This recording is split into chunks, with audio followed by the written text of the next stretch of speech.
ქვეყნის თავდაცვის უნარიანობის გაძლიერება და ამერიკასთან თანამშრომლობის ახალი ეტაპი ბარაკ ობამასა და მიხეილ სააკაშვილის შეხვედრაზე მიღებულმა გადაწყვეტილებამ შედეგი უკვე გამოიღო. დღეს ბრიუსელში ერთმანეთს საქართველოს თავდაცვის მინისტრი და შტატების თავდაცვის მდივანი შეხვდნენ. ბაჩო ახალაიამ და ლეონ პანეტამ ორ ქვეყანას შორის სამხედრო თანამშრომლობის გაღრმავებაზე იმსჯელეს. უკვე ცნობილია, რომ თვის ბოლოს საქართველოში ამერიკელ ექსპერტთა დელეგაცია ჩამოვა. ორმხრივი შეხვედრები და მინისტერიალი ბრიუსელში. სოფო ზურაბიანის რეპორტაჟი. თავდაცვის მინისტრები აქ ბრიუსელში 2 დღის განმავლობაში იმ საკითხებზე მსჯელობენ, რომლის შესახებაც გადაწყვეტილებები უკვე ჩიკაგოში დაიდება. აქ იმყოფება საქართველოს თავდაცვის მინისტრიც. იგი დღეს თავის ამერიკელ კოლეგას ლეონ პანეტას შეხვდა. საქართველოს თავდაცვის მინისტრის და შეერთებული შტატების თავდაცვის მდივნის მოლაპარაკება მიხეილ სააკაშვილის და ბარაკ ობამას შეხვედრაზე გადაწყდა. ბაჩო ახალაიამ და ლეონ პანეტამ ორ ქვეყანას შორის თავდაცვის სფეროში თანამშრომლობის გაღრმავებაზე და სამომავლო პერსპექტივებზე ისაუბრეს. მთავარი აქცენტი ურთიერთობის ახალ ეტაპზე საქართველოს თავდაცვის უნარიანობის გაძლიერებაზე გაკეთდა.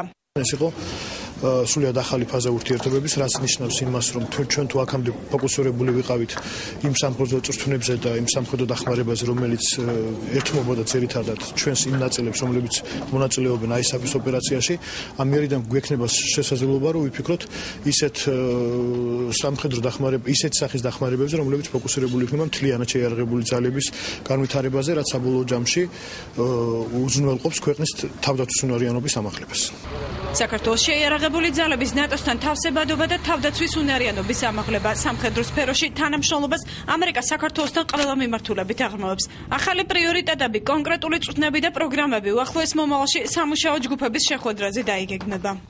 ყველა მიმართულებით შეიქმნება სამუშაო ჯგუფები, გაიმართება და შედგება უახლოეს მომავალში ვიზიტები საქართველოში და უკვე ეს კონკრეტული მუშაობა ამ ყველა კონკრეტული მიმართულებით გაგრძელდება საქართველოში, რის მიზანიც არის საქართველოს თავდაცვის უნარიანობის ამაღლება ჩვენ მთავარ სტრატეგიულ პარტნიორებთან ერთად.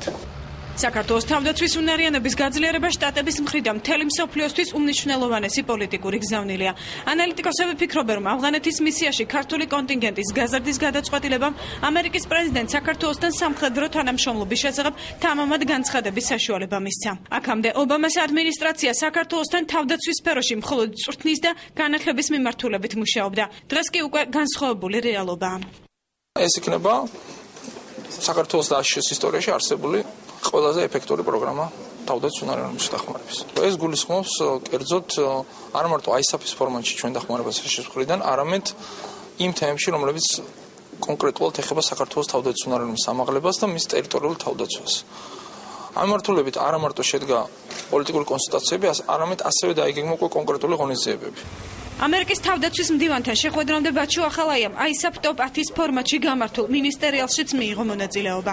ჩიკაგოს სამიტის წინ ნატოს 10 წევრის და 2 პარტნიორი ქვეყნის თავდაცვის მინისტრთან ქართულმა მხარემ კიდევ ერთხელ დაადასტურა მზადყოფნა, გააგრძელოს წვლილის შეტანა ISAF-ის სამშვიდობო ოპერაციაში. მინისტერიალის მთავარი თემა სწორედ ავღანეთში მიმდინარე მოვლენები იყო.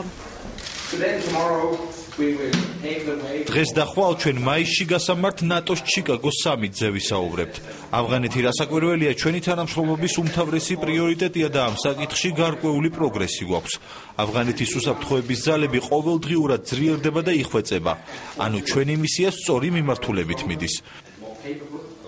ერთ-ერთი ყველაზე თავდადებული მოკავშირე ნატოს არაწევრ ქვეყნებს შორის, ასე დაახასიათა საქართველოს ამერიკის პრეზიდენტმა მიხეილ სააკაშვილთან შეხვედრის დასრულების შემდეგ. სწორედ ობამასთან პირისპირ მოლაპარაკებებზე გადაწყდა ორ ქვეყანას შორის თავდაცვის სფეროში თანამშრომლობის გაღრმავება. ამერიკელი სამხედრო ექსპერტების პირველი წარმომადგენლობითი დელეგაცია საქართველოში ერთ თვეში ჩამოვა.